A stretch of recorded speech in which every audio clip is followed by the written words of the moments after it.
Nowadays, the mankind is watching, astonished, the extraordinary and unusual worldwide fact that moves daily as in a giant billiard table, enormous ciphers flying around as bits and bytes at the speed of the light, transferring from one point to another of the planet, fabulous fortunes in a true speculative orgy, completely dissociated from reality, without any correspondence with the real reach of our physical world, the so-called globalization.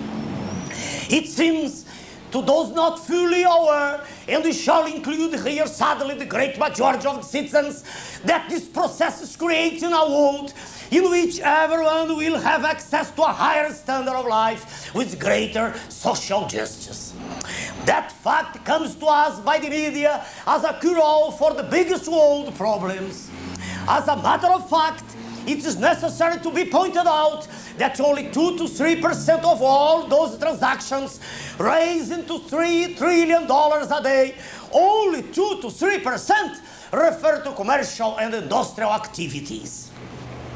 On the other hand, the great majority of the financial transactions is purely speculative, as if money by itself would be able to generate more money, as a fantasy that is carrying the world economy to a dread end.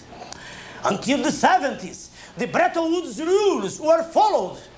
Money to flow between nations needed the previous government authorization. There was a fixed exchange rate between the currencies of the greatest industrialized nations. The Fed assured with the gold equivalent any transaction. In other words, there were restrictions to the flow of speculative money. In 1973, the US government imposed an unilateral rupture and the barriers disappeared. Gold reserves are no longer necessary. Money is no more the wealth symbol. It is the wealth proper, a fiction in such a way that goes to the edge of insanity is supported by a group of worldwide institutions, the so-called international financial system. And here are included the IMF, the World Bank, the World Trade Organization, and so on. That is the money empire, the false money, the real speculation conducting the mankind to its ruin and destruction. Well, gentlemen, it is with that false money that mega speculators through the world are willing to buy the real riches of all developing countries.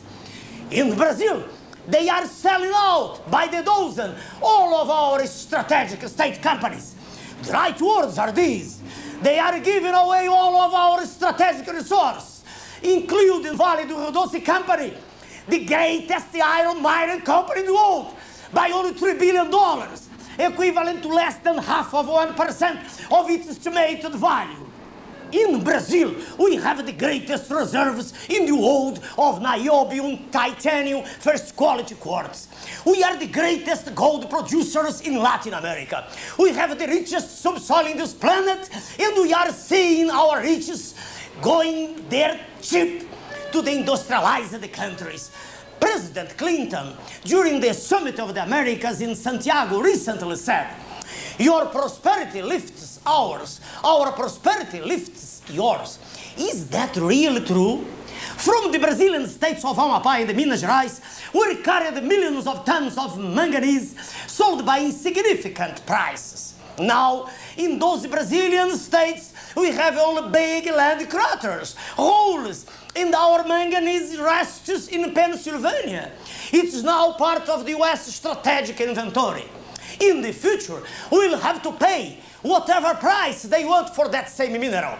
Let me call your attention to another fact. We are not only the richest country in the world, for while in at least one state of the US it is necessary the desalination of water for having fresh water, we have 21% of the freshwater resources on the planet. We are the 5th country in territorial extension. We receive solar energy all year long, all over the country. That huge and inconceivable amount of energy is partially stored on the bones of atoms and molecules of the carbohydrates and lipids in the plants, from where we extract alcohol and oils that can substitute petroleum, allowing Brazilian energy independence. We don't have glaciers, we don't have earthquakes, we don't have hurricanes and the like. Nevertheless, 2/3 of our population live in an unacceptable condition. Half of them living in absolute poverty, in absolute misery.